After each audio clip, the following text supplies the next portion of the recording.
Hello students, welcome to shortcut. Continue कर रहे हैं हमारा chapter number 18, price rise and consumer awareness. तो पिछले वीडियोस के अंदर आपने जो टॉपिक्स हमारे समझे थे वो हमने यहाँ तक कंप्लीट कर दिया था, why prices should be controlled, और इसके बाद हम steps taken to control price rise का भी फर्स्ट जो टॉपिक है वो कर चुके थे, दैट इज़ मॉनेटरी मेजर। तो किस प्रकार से हम प्राइस राइज को कंट्रोल कर सकते हैं, उसका पहला टॉपिक था मॉनेटरी मेजर जो हमने कल देख लिया था। दूसरा इसका टॉपिक जो है आज शुरू करेंगे हम, वह fiscal measures. Fiscal policy means government strategy with respect to public expenditure and raising revenue taxation and public loan policy. Fiscal policy किसको कहते हैं? फिस्कल पॉलिसी का मतलब सरकार जो एक्सपेंडिचर वगैरह रहता है, यानी कि सरकार का जो देखिए खर्चे हैं सरकार के भी, ये जो सरकारी जो लोग हमने इकट्ठे कर रखे हैं, यानी कि सफ़ेद कपड़ों वाले जो लोग हैं, नेता लोग, इन लोगों का जो खर्चा है वो सारा इनको कहाँ से जाता है? वो सब हमारी जेब से जाता है ना भाई, हम टैक्स भरते हैं। तो ये जो इनका एक्सपेंडिचर है, जो ये पैसा स्पेंड करते हैं, वो स्पेंडिंग जो मनी है वो और टैक्सेस, इनके बीच में एक एडजस्टमेंट की जाती है ताकि इस खर्चे को पूरा किया जा सके। इसी को कहा जाता है fiscal policy. Government decreases supply of money by reducing its own expenditure as much as possible, along with reduction in total expenditure of the country. It postpones such plans on which rate of expenditure is high and is not lucrative immediately. It reduces administrative expenditures and unuseful expenditure. अब सरकार क्या करती है? पैसे की supply को काटने के लिए वो सबसे पहले खुद के खर्चों में कटौती करती है। यानी कि सरकार जो भी खर्चा करती है, जैसे कि बहुत सारे प्रोजेक्ट्स चल रहे होते हैं, जगह जगह ओवरब्रिज बन रहे हैं, कहीं डैम्स बन रहे हैं, कुछ भी जो सरकार के द्वारा किया गया कार्य है, कोई भी जो पॉलिसी, जो भी प्रोजेक्ट सरकार चला रही है, अगर उस प्रोजेक्ट के ऊपर पैसा खर्च करेंगे तो महंगाई दर बढ़ती जाएगी। तो ऐसे में वो उन चीज़ों पे खर्चा कम कर देती है, वो खर्चा बंद कर देती है। यानी कि जो सरकार के एक्सपेंडिचर है, जो उनके खर्चे हैं, उनको वो बंद कर देती है, खर्चे अपने बंद कर देती है। यानी कि वेरियस प्लान्स जो हैं सरकार के, वो सब बंद कर दिए जाते हैं या फिर पोस्टपोन कर दिए जाते हैं, भी कुछ समय के बाद किए जाएंगे।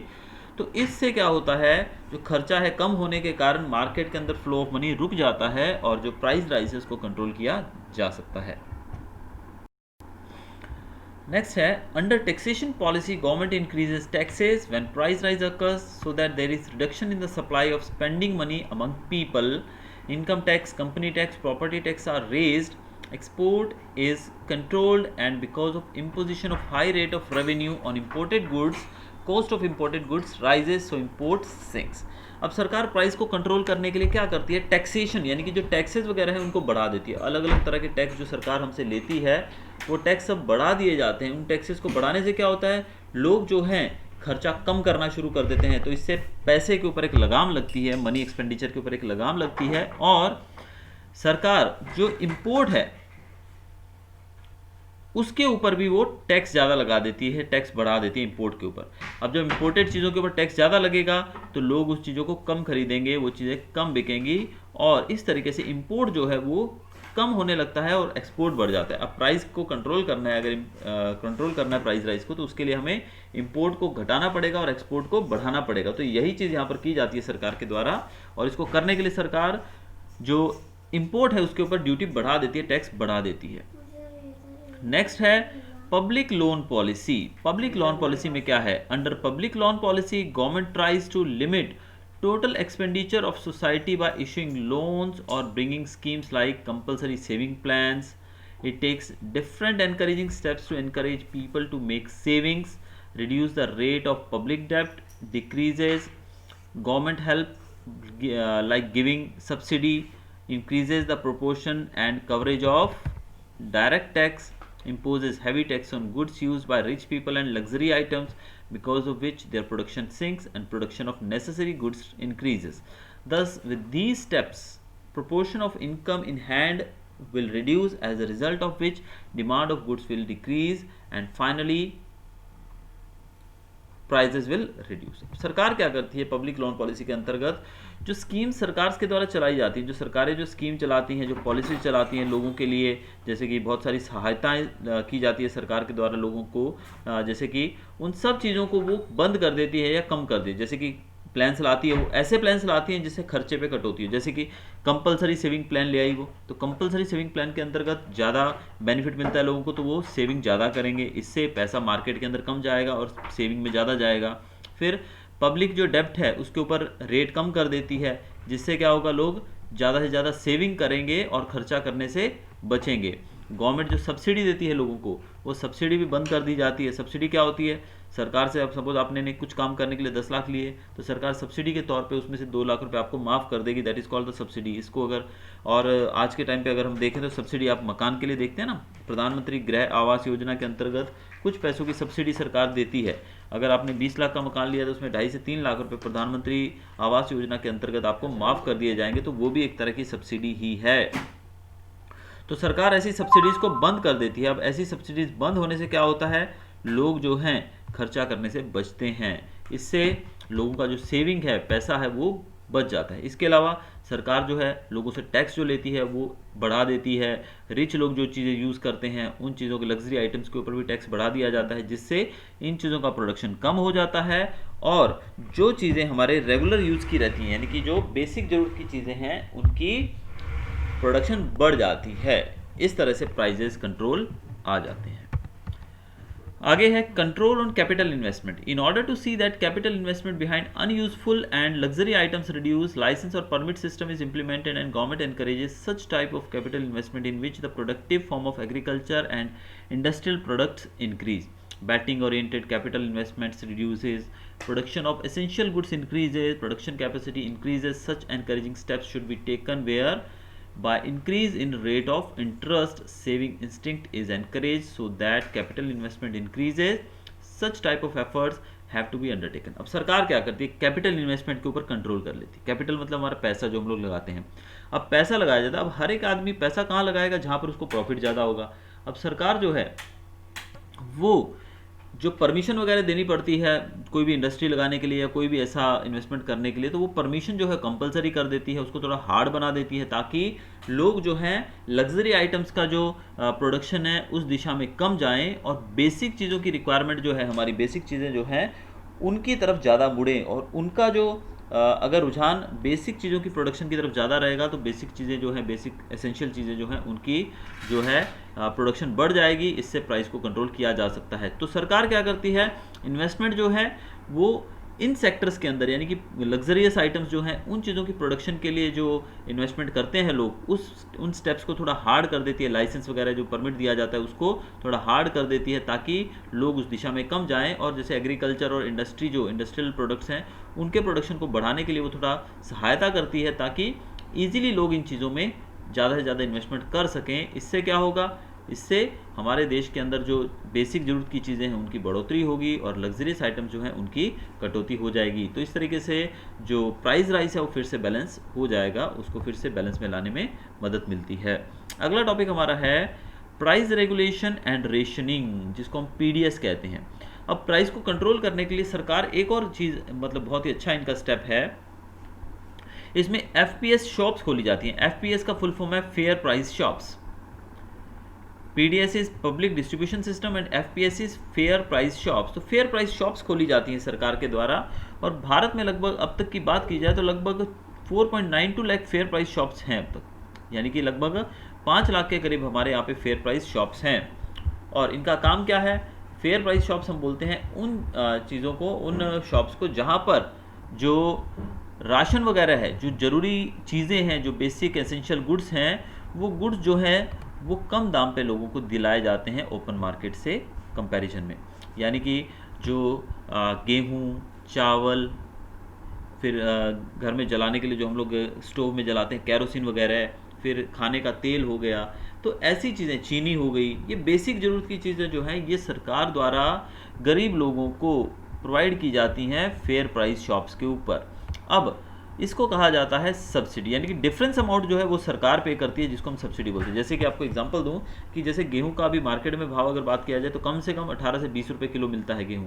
वो भी आप जब इकट्ठा लेंगे, अगर रेगुलरली आप 10-5 किलो 20 किलो लेने जाएंगे तो आपको गेहूँ लगभग 24-25 रुपये किलो मिलेगा। अब फेयर प्राइस शॉप्स के ऊपर आपको गेहूँ जो है वो 2 रुपये किलो मिलेगा।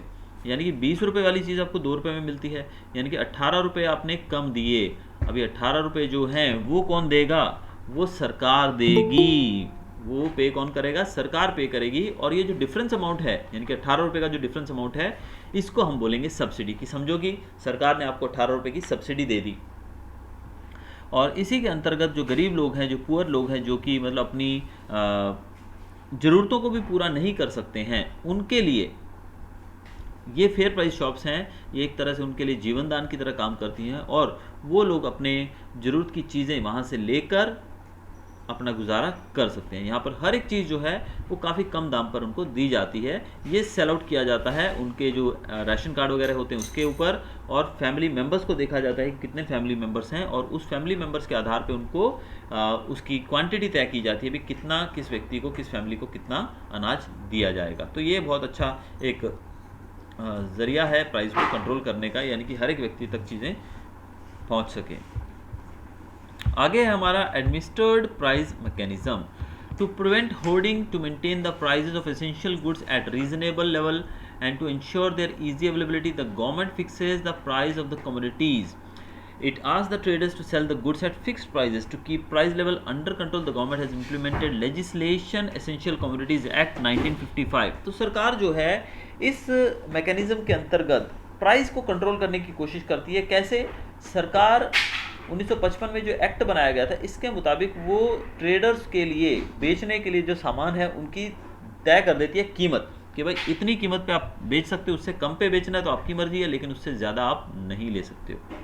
जैसे कि अभी रिसेंट कंडीशन में आपने भी काफ़ी फेस किया होगा, जो सैनिटाइजेशन हम लोग करते हैं, सैनिटाइज़र का यूज़ करते हैं।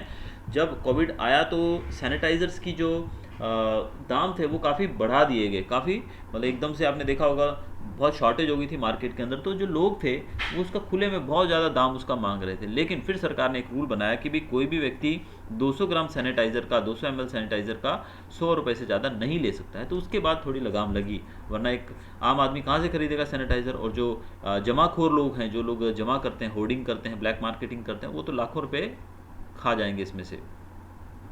तो इसके द्वारा सरकार जो है, अगर कोई व्यक्ति उसके बाहर जाकर काम करता है, यानी कि उस चीज़ को दाम से ज़्यादा बेचता है, तो उसके खिलाफ कार्रवाई की जाती है। Government initiates legal proceedings and undertakes intensive campaigns against hoarders, black marketeers, speculations under पासा। पासा का नाम आपने सुना होगा। पासा जो एक्ट है, इसका फुल फॉर्म है prevention of anti social activities act. इसके अंतर्गत जो लोग हैं जो होर्डिंग करते हैं, यानी कि जमाखोर लोग हैं, उनके खिलाफ कार्रवाई भी की जाती है, छापेमारी होती है जगह जगह पर, ताकि चीज़ों के दाम को कंट्रोल किया जा सके, यानी कि मार्केट के अंदर जो आर्टिफिशियल स्कैर्सिटी क्रिएट की जाती है उसको कंट्रोल किया जा सके। इसके लिए जो सरकार है वो जगह जगह पर छापेमारी करती है, और जो लोग इसके लिए दोषी पाए जाते हैं उनके ऊपर पासा के अंतर्गत कार्रवाई की जाती है। To control price rise, government initiates legal proceedings like regulation of stock of commodities kept in the godowns of the traders, यानी कि ट्रेडर्स के गोडाउन में कितना सामान पड़ा है उसको चेक करने जाते हैं कि आपके रजिस्टर में आपने कितना लिखा है और गोडाउन में रियल में कितना है। तो इस तरीके से यानी कि छापेमारी होती है जगह जगह पर।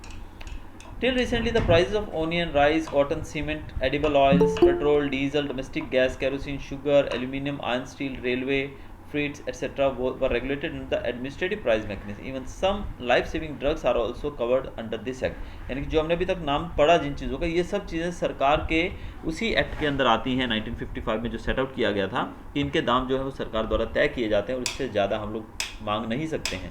इसके अलावा कुछ दवाएं जो है, लाइफ सेविंग ड्रग्स, ऐसी दवाइयाँ जो कि बहुत ही ज़रूरी है जीवन के लिए, उनके भी प्राइजेस जो है वो कंट्रोल में रखे गए हैं, यानी कि उनको भी काफ़ी कंट्रोल में रखा गया है ताकि उसके भी दाम कोई ज़्यादा बढ़ाए ना जा सके।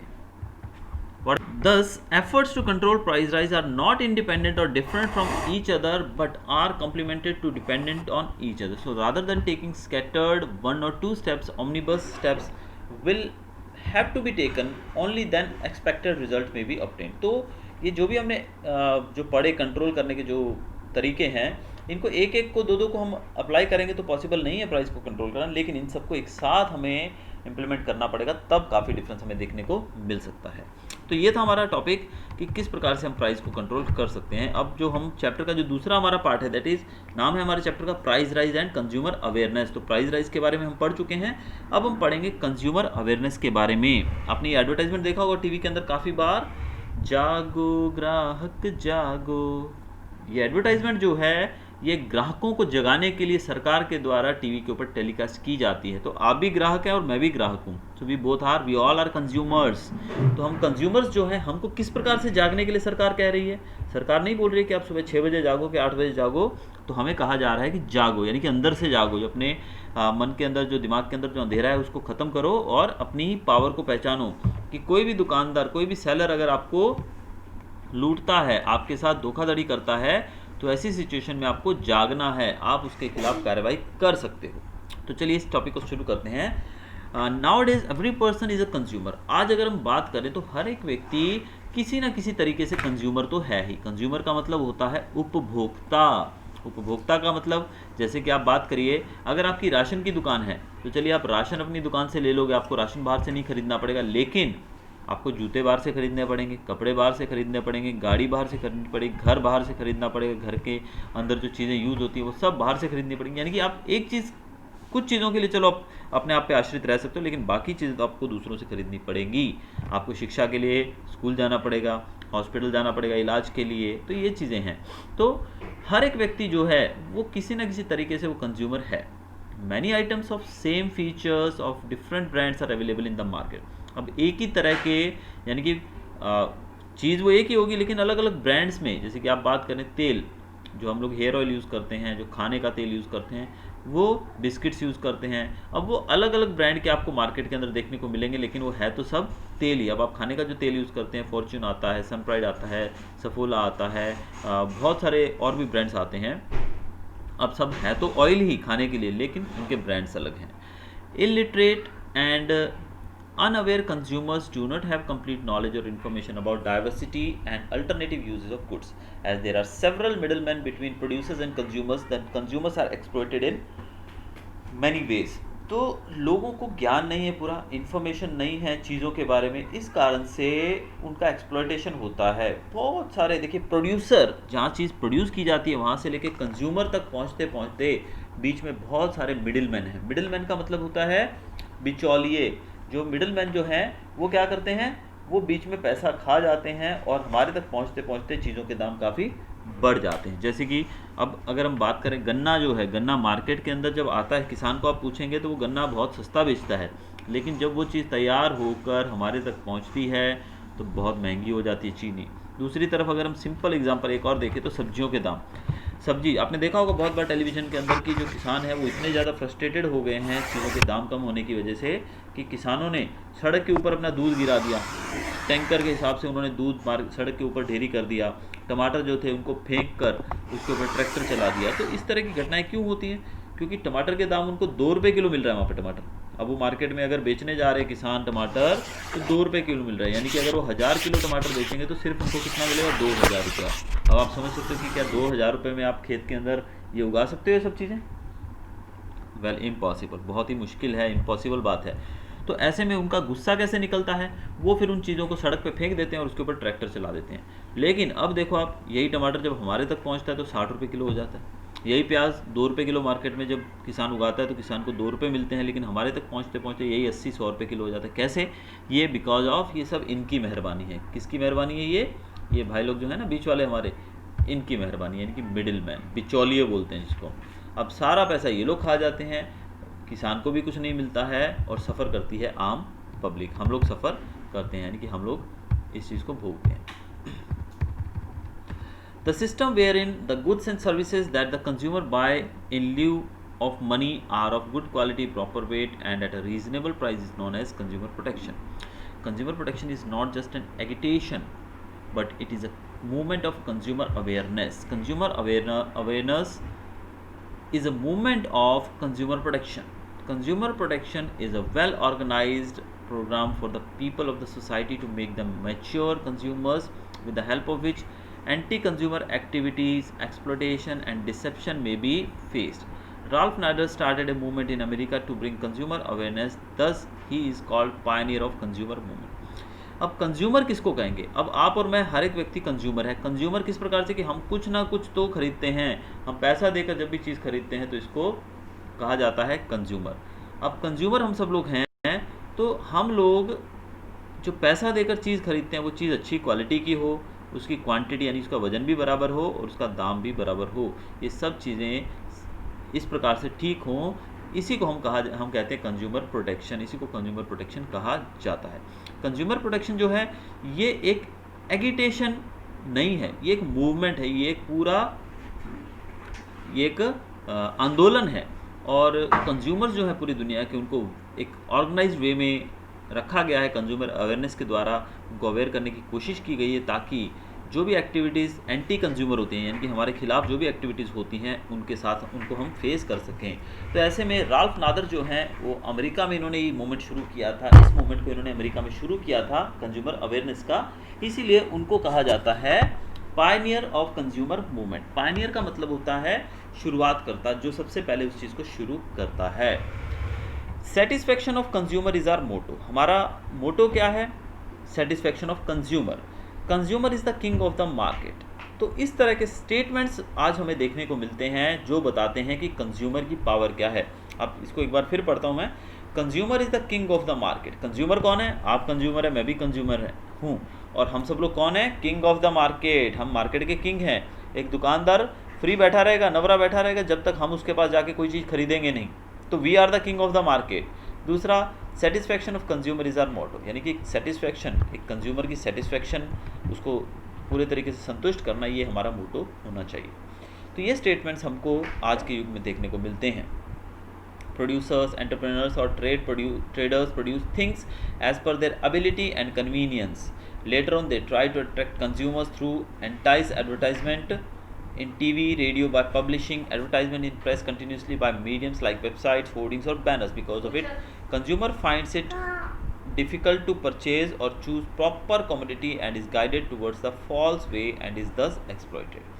अब जो इंडस्ट्री के अंदर जो ट्रेडर्स हैं, यानी कि चीज़ों को बनाया जाता है, पहले इन चीज़ों को प्रोड्यूस किया जाता है, उसके बाद एडवर्टाइजमेंट की जाती है। एडवर्टाइजमेंट के साधन आपको पता है, कोई टीवी में ऐड आती है, रेडियो पे भी किया जाता है, और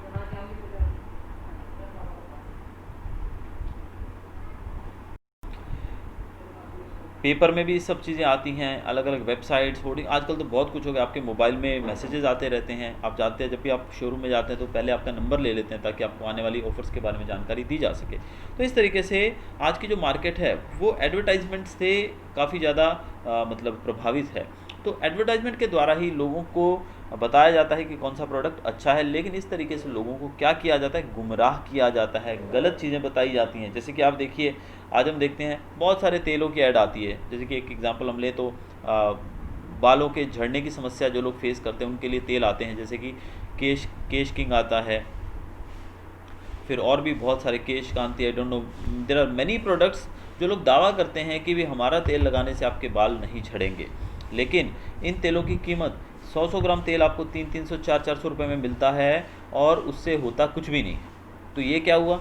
ये एक्सप्लॉयटेशन ही तो हुआ हमारा। अगर जब आप गारंटी दे रहे हो, जब आप कह रहे हो कि हमारा प्रोडक्ट, जब वही 100 ग्राम तेल आपको मार्केट के अंदर 50 रुपये में मिल रहा है या 100 रुपये में मिल रहा है किसी भी अच्छी कंपनी का, ऐसी दौरान एक कंपनी उसी 100 ग्राम तेल का आपसे 400 रुपये ले रही है, 4 गुना दाम ले रही है, और उसके बाद भी आपको रिजल्ट नहीं मिलता है, तो ये एक्सप्लॉयटेशन नहीं हुआ तो और क्या हुआ? तो इस प्रकार से जो हम लोग हैं कंज्यूमर्स, उनको बहुत ज़्यादा एक्सप्लॉयट किया जाता है। बड़ी बड़ी कंपनीज़ एडवर्टाइजमेंट के द्वारा अपनी चीज़ों के दाम बहुत ज़्यादा करके हमें अच्छी चीज़ें प्रदान करने की मतलब वायदा करती है, लेकिन जब हम उस चीज़ को ख़रीद लेते हैं उसके बाद पोस्ट सेल सर्विस तो मिलती ही नहीं है। अब जैसे कि हम लोग गाड़ियाँ खरीदते हैं, बहुत महंगी महंगी गाड़ियाँ होती हैं, तो हम लोग एक्सपेक्ट करते हैं कि भी हमने जब गाड़ी खरीदी है तो उसके बाद हमें कंपनी की तरफ से कॉल आता रहे ताकि कब सर्विस करनी है, क्या है। लेकिन कंपनी वाले तो एक बार चीज़ बेचने के बाद भूल जाते हैं कि हमने किसी कस्टमर को चीज़ दी है। अब उसके बाद हम उनके परमानेंट कस्टमर हो गए हैं। अब ये हमारा एक कहें कि भी हमारी सिरदर्दी कि हम गाड़ी की सर्विस टाइम पे करवाएं कि नहीं करवाएं, वो सब हमें देखना है, कंपनी को उससे कुछ नहीं लेना देना। तो ऐसे में ये क्या हो रहा है? ये हमारा एक्सप्लॉयटेशन हो रहा है। तो इसके खिलाफ हमें आवाज़ उठानी ही चाहिए और हमें इसका ध्यान भी रखना चाहिए कि किस प्रकार से हम इन चीज़ों से लड़ सकते हैं। तो एज अ कंज्यूमर, जैसे कि मैंने बताया, we are the king of the market, तो हम मार्केट के किंग हैं। तो हमें मार्केट के ऊपर रूल कैसे करना है वो हमें कंज्यूमर अवेयरनेस के द्वारा ही पता लगेगा। जब हम अवेयर हो जाएंगे तभी पता लगेगा कि हम रूल कैसे कर सकते हैं मार्केट के ऊपर। तो अगला टॉपिक हमारा है फॉर्म्स ऑफ कंज्यूमर एक्सप्लॉयटेशन, कि हमारा एक्सप्लॉयटेशन किस किस तरह से होता है। तो पहला, consumers are exploited by the producers and traders in different ways which are given below. पहला देखिए यहाँ पर, अब हमारा जो एक्सप्लॉइटेशन है किस किस प्रकार से होता है वो हम लोग यहाँ पर अंडरलाइन करते जाएंगे और देखते जाएंगे। By providing commodity of less weight, यानी कि जो वजन है उसका, आप सोचिए कि अगर वजन, आप कभी भी कोई चीज़ खरीदते हैं मार्केट से, अब सपोज मैगी खरीद के लाते हैं या कोई भी अन्य प्रोडक्ट खरीदते हैं, उसके ऊपर लिखा हो 120 ग्राम, क्या आपने कभी वजन किया है उसका?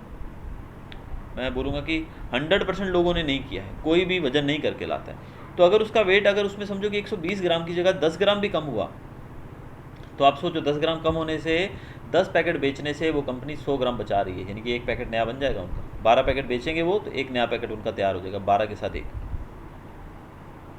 तो ये क्या है, लेस वेट दिया जा रहा है। पैकेट के ऊपर प्रिंट किया गया है 120 ग्राम, लेकिन वो मिल कितना रहा है हमको, 110 ग्राम। तो इस तरीके से एक्सप्लॉइटेशन होता है। दूसरा ये होता है कि स्लाइटली डिफेक्टिव और फेक कमोडिटी गुड्स, कि डिफेक्टिव चीज़ दे देते हैं हमको, या फिर फेक कमोडिटी या गुड, यानी कि डुप्लीकेट दे देते हैं। अब मार्केट के अंदर भाई बहुत सारी डुप्लीकेट चीज़ें, जिसको फर्स्ट कॉपी बोलते हैं, वो भी आज मार्केट में आसानी से अवेलेबल हैं। अब वो 2 मिनट चालू रखना बेटा, बाहर ऑटो आया है आवाज़। तो फेक चीज़ें दे देते हैं या फिर डिफेक्टिव चीज़ें दे देते हैं। तो इस प्रकार से जो कंज्यूमर है उसका एक्सप्लॉइटेशन किया जाता है। अगला जो एक्सप्लॉइटेशन का तरीका है वो है ओवर प्राइसिंग, यानी कि चीज़ का जो दाम है वो ज़्यादा ले लेते हैं। जो ज़्यादा दाम लेना, ये भी तो हमारा एक्सप्लॉइटेशन है। अगला, एडल्टर्ड गुड्स। एडल्टर्ड गुड्स का मतलब मिलावटी चीज़ें बेच देते हैं। तो मिलावटी चीज़ें तो हमारे स्वास्थ्य के लिए बहुत ही ज़्यादा हानिकारक होती हैं, तो ये चीज़ें बेचकर हमारा एक्सप्लॉइटेशन किया जाता है। फिर अनसेटिस्फैक्ट्री आफ्टर सेल सर्विस, यानी कि बेचने के बाद जो सर्विस दी जाती है वो अनसेटिस्फैक्ट्री। अब जैसे आपको एग्जांपल दिया जाए एक छोटा सा, मैं अपने लाइफ से आपको लाइव एग्जांपल देता हूँ। जैसे कि मैं पहले भी आप लोगों को ये चीज़ें बताता रहा। तो जैसे अभी एक गाड़ी खरीदी हम लोगों ने कुछ समय पहले, टीवीएस की, जो टीवीएस रहती है अपनी जुपिटर।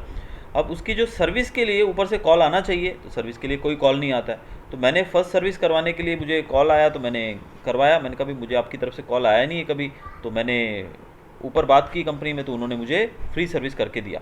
दूसरी बार जाने पे बोलने लगे कि भाई आपका तो फर्स्ट सर्विस हो गया है, सेकंड भी निकल गया है टाइम, अभी आपको थर्ड मिलेगा।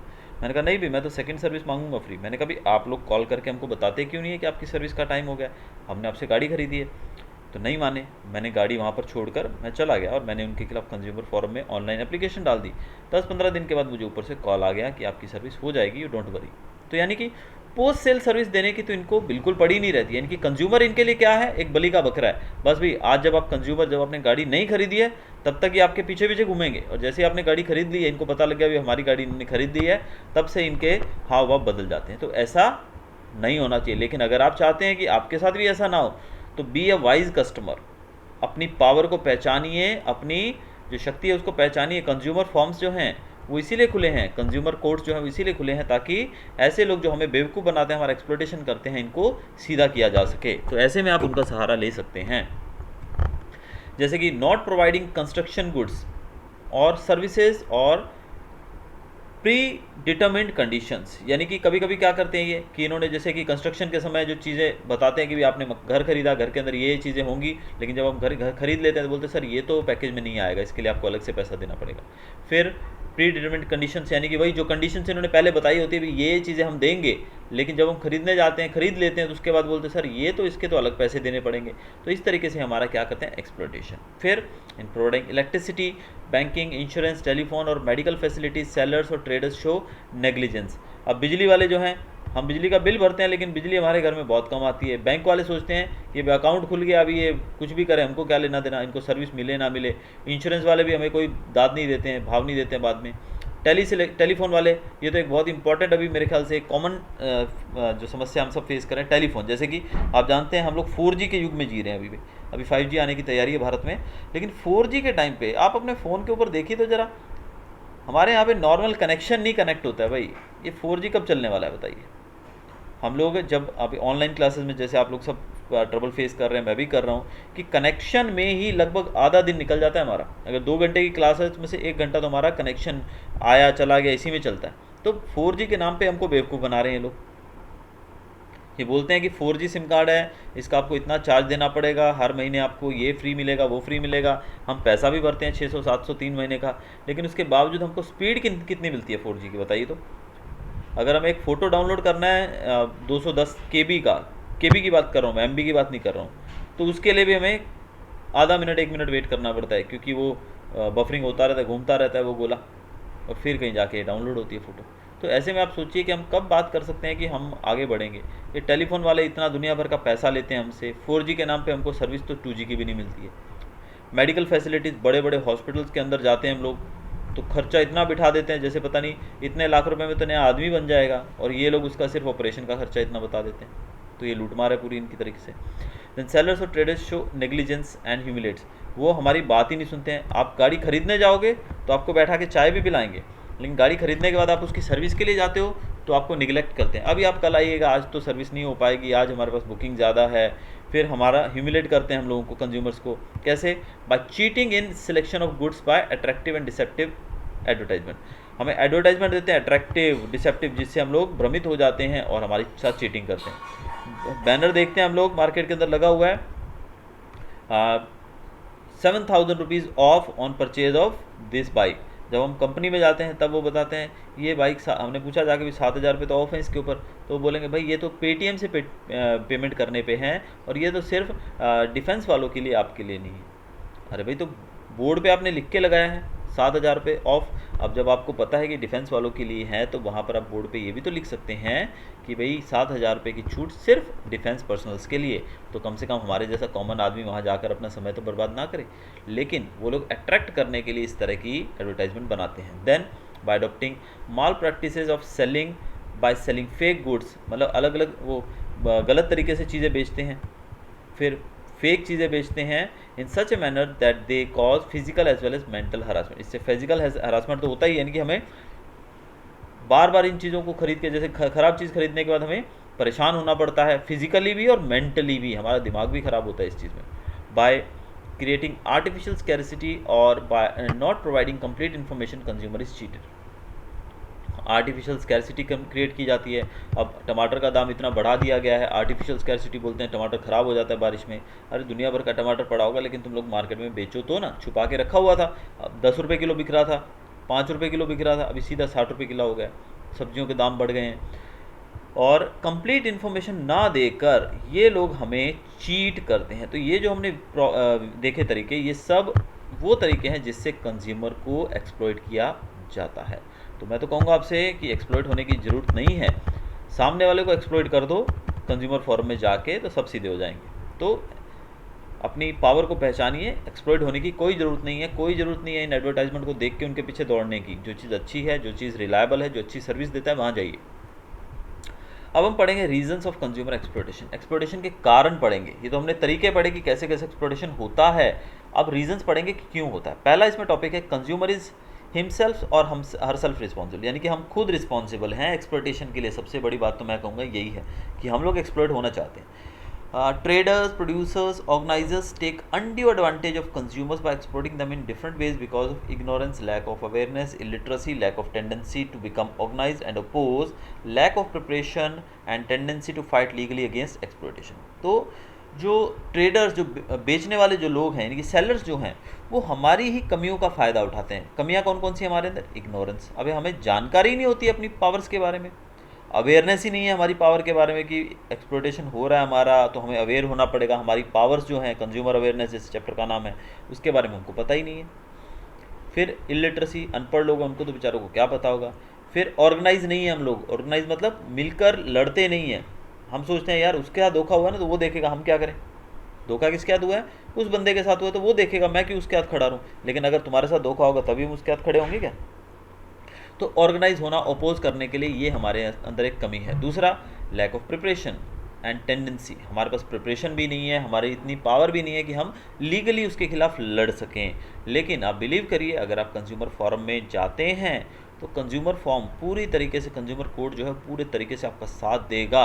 लेकिन बशर्ते आपके पास सारे बिल्स वगैरह सब चीज़ें आपके पास होनी चाहिए और आप सही बात के लिए लड़ रहे हो। अगर आप झूठे तरीके से किसी के साथ ऐसा कुछ करेंगे तो you will not get the success. दूसरा है यहाँ पर लिमिटेड इन्फॉर्मेशन।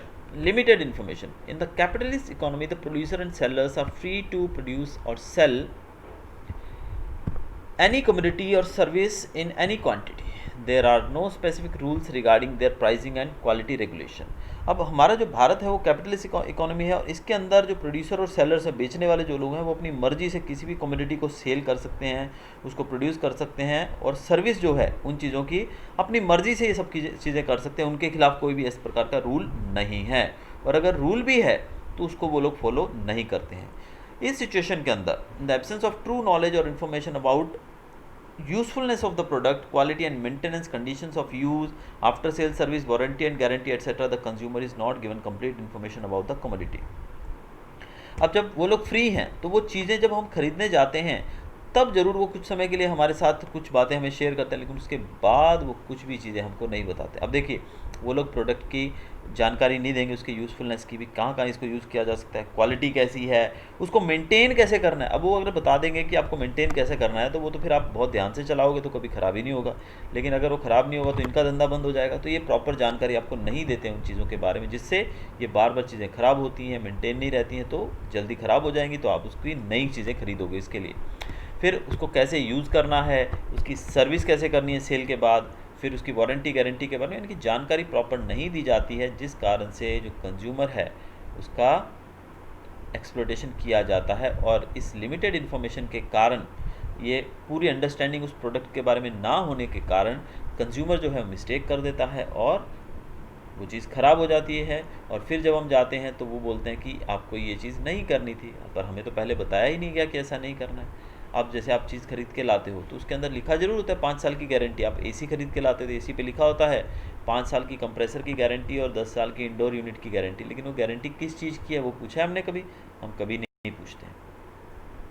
क्या उसको हम ख़राब कंपनी से डिफेक्टिव पीस आएगा, वो गारंटी सिर्फ उसी चीज़ की है कि अगर आपके डिफेक्टिव पीस आ जाएगा तो बदल के दिया जाएगा, बाकी घर में लगाने के बाद वो ख़राब होता है तो वो तुम्हारी जिम्मेदारी है। तो हम कभी पूछते हैं क्या? कभी कोई सेलर हमको बताता है? वो सिर्फ ये बोलते हैं कि 5 साल की कंप्रेसर की गारंटी है और 10 साल की इंडोर यूनिट की।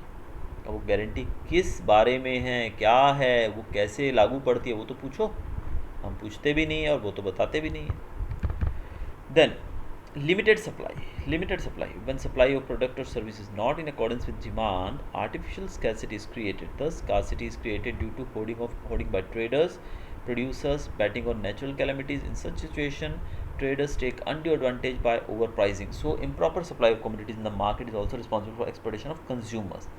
अब सप्लाई लिमिटेड है, जैसे कि अभी सब्जियों के दाम बहुत ज़्यादा बढ़ रहे हैं, तो सप्लाई जो है वो लिमिटेड की जाती है, या फिर हम कह सकते हैं कि आर्टिफिशियल स्कैरसिटी क्रिएट की जाती है। अब जो सब्जियां आती हैं मार्केट के अंदर, जो चीज़ें आती हैं, उनको क्या है, स्टोर कर लिया जाता है कोल्ड स्टोरेज यूनिट्स के अंदर। तो स्टोर करने से क्या होता है, मार्केट के अंदर चीज़ें नहीं आएंगी, तो उनका दाम, आप सोचिए कि आज से महीना भर पहले हम टमाटर जो है 10 रुपये किलो खरीदते थे और आज उसका 60 रुपये किलो हो गया। तो अगर किसी ने महीना भर पहले वो टमाटर 5 रुपये किलो लेके कहीं स्टोर कर दिया होंगे और 1 महीने तक उन्होंने भले स्टोरेज का भी पैसा दिया होगा, तो भी आज वो चीज़ 60 रुपये किलो बिक रही है। अगर वो मार्केट में आज वो चीज़ को उतारेंगे तो उसका कितना उनको फ़ायदा मिल रहा है। तो इस तरीके से आर्टिफिशियल कमी क्रिएट की जाती है, स्कैरसिटी क्रिएट की जाती है, जिससे जो लोग हैं, होर्डिंग करने वाले जमाखोर लोग हैं, वो चीज़ों को जमा कर लेते हैं, और जब कोई दिक्कत आती है, जब उन चीज़ों की मार्केट में कमी हो जाती है, तब वो लोग उसको ज़्यादा दाम बढ़ाकर बेचना शुरू कर देते हैं, और इस प्रकार से कंज्यूमर्स का एक्सप्लॉयटेशन होता है।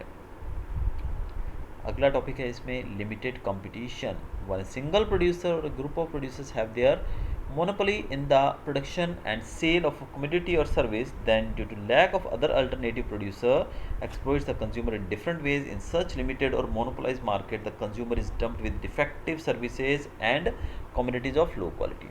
अब जो लिमिटेड कंपटीशन, अब अगर कंपटीशन ज़्यादा होगा तो क्या होगा, हर एक आदमी सोचेगा, हर एक कंपनी सोचेगी कि उसका प्रोडक्ट बिकना चाहिए, इसलिए वो चीज़ अच्छी बनाएगी, बेहतर बनाएगी, सस्ती बनाएगी, और हर तरीके से वो सुविधा देने की कोशिश करेगी। लेकिन अगर लिमिटेड कंपटीशन होगा, कंपटीशन ज़्यादा नहीं होगा, तो क्या होगा, 4 ही कंपनियां हैं मार्केट के अंदर और चारों मिलजुल के अपने हिसाब से काम करती रहेंगी और कंज्यूमर को एक्सप्लॉइट किया जाएगा।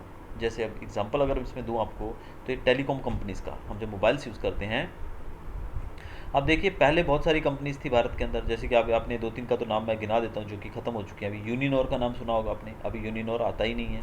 टाटा डोकोमो का नाम सुना होगा, वो भी ख़त्म हो चुका है। इसके अलावा टेलीनोर आता था, वो भी नहीं है हमारे पास। टाटा इंडिकॉम, टाटा डोकोमो, इस तरह के कुछ थे, वो सब खत्म हो चुके हैं। अब कंपनीज कौन सी बची हैं हमारे पास, एक तो जियो है, दूसरा आइडिया जो है उसने वोडाफोन को खरीद लिया, यानी कि आइडिया और वोडाफोन एक ही हो चुके हैं। तो आइडिया और वोडाफोन को अगर हम एक ही कंपनी मानते हैं तो एक कंपनी आइडिया वोडाफोन हो गई, दूसरी जियो हो गई, तीसरी एयरटेल हो गई। 3 कंपनीज। इसके अलावा मुझे याद नहीं आ रहा है कि कोई और कंपनी है, और मेरे ख्याल से कोई कंपनी नहीं बची जी। तो 3-4 कंपनीज हैं। BSNL है जो कि घाटे में चलती है ऑलमोस्ट, यानी कि उसका तो 4G नहीं है अभी तक। तो ये 3 कंपनीज है, समझिए कि ये तीनों कंपनीज हैं जो ये क्या कर रहे हैं, ये अपनी मर्जी से दाम बढ़ाते और कम करते। पहले आपने देखा होगा कि काफ़ी सस्ता हो गया था, यानी कि इन्होंने इनकमिंग फ्री कर दी, आउटगोइंग के भी कुछ पैसे दो और पूरा महीना आउटगोइंग फ्री। लेकिन अभी इन्होंने क्या किया है, अभी इन्होंने हर एक सिम कार्ड को चालू रखने के लिए मंथली रिचार्ज कंपलसरी किया है, जो कि आपको 35 या 36 रुपये का कंपलसरी रिचार्ज करना पड़ता है। इससे क्या हुआ कि अगर आपके पास 2 सिम कार्ड हैं और उसमें से आप एक को रिचार्ज कर रहे हो तो दूसरे को भी करना पड़ेगा, वरना वो सिम कार्ड भी आपका बंद हो जाएगा। तो इस तरीके से दूसरा सिम कार्ड जो कि पहले सिर्फ इनकमिंग के लिए यूज़ होता था, या चलो सिर्फ एक टेम्पररी नंबर था, अब उसको हमें रिचार्ज करना पड़ता है ताकि हम उस सिम को चालू रख पाएँ। तो ऐसा करने से हमारा खर्चा बढ़ गया। अब आप ये मत सोचिए कि आपकी जेब से कितना पैसा जा रहा है, आप ये सोचिए कि अगर वहाँ पर 1 लाख कस्टमर हैं उस ऐसी सिम कार्ड वाले जिनका यूजेज कम है, तो 1 लाख कस्टमर अगर उसको हर महीने 35 रुपये से रिचार्ज करते हैं तो 1 लाख कस्टमर का कितना हो गया, 35 लाख रुपया हो गया। और ऐसे करोड़ों कस्टमर हैं हमारे देश के अंदर, तो कितना बेनिफिट होता है कंपनीज़ को। तो ऐसा क्यों किया इन्होंने, क्योंकि अब टेलीकॉम कंपनीज़ कम रह गई हैं भारत के अंदर, सिर्फ 3-4 कंपनीज़ के जो मैंने नाम बताए यही हैं बस। अब 3-4 कंपनीज़ होने के कारण हमारे पास ऑप्शन नहीं है, हम किसके हाथ जाएंगे। अब सब लोगों ने ये कर दिया है, तो आप अगर एक कंपनी को छोड़ के दूसरे में जाते हो तो वहाँ भी आपको यही प्रॉब्लम फेस करनी है, दूसरे से तीसरे में जाओगे तो वहाँ भी यही सिचुएशन फेस करनी पड़ेगी। तो ऐसे में आपका क्या हो रहा है, एक्सप्लॉयटेशन हो रहा है, हो ही रहा है ना ऑब्वियसली।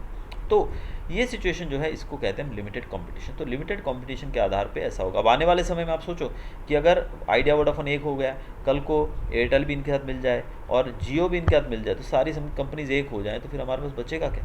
फिर तो वो बोलेंगे कि हर महीने आपको इनकमिंग के लिए 200 रुपये पे करने पड़ेंगे। तो ऑब्वियसली हमें करने ही पड़ेंगे, क्योंकि कोई भी आदमी मोबाइल बंद करना नहीं चाहता है अपना, भले वो आम आदमी हो या कोई बड़ा बिजनेसमैन हो, क्योंकि हम सबके बिजनेस जॉब्स काफ़ी हद तक फ़ोन से जुड़े हुए हैं। तो ये कंपनीज हमारा एक्सप्लॉयटेशन करेंगे। तो ये जो है लिमिटेड कंपटीशन के कारण ये सब चीज़ें होती हैं। तो ये था हमारा चैप्टर अब तक का, और हम अगले वीडियो में पढ़ेंगे consumer awareness in consumer protection. ये हम पढ़ेंगे अपने अगले वीडियो के अंदर। तो अब तक जो भी हमने पढ़ा होपफुली आपको क्लियर हुआ होगा। अगर आपको वीडियो अच्छा लगा हो तो सब्सक्राइब कीजिएगा मेरे वीडियो को, मेरे चैनल को, और बेल आइकन दबाना मत भूलिएगा ताकि आपको आने वाले वीडियोज़ के नोटिफिकेशन मिलते रहे। चलिए, see you soon with the next video. Till then, good bye, thanks for watching.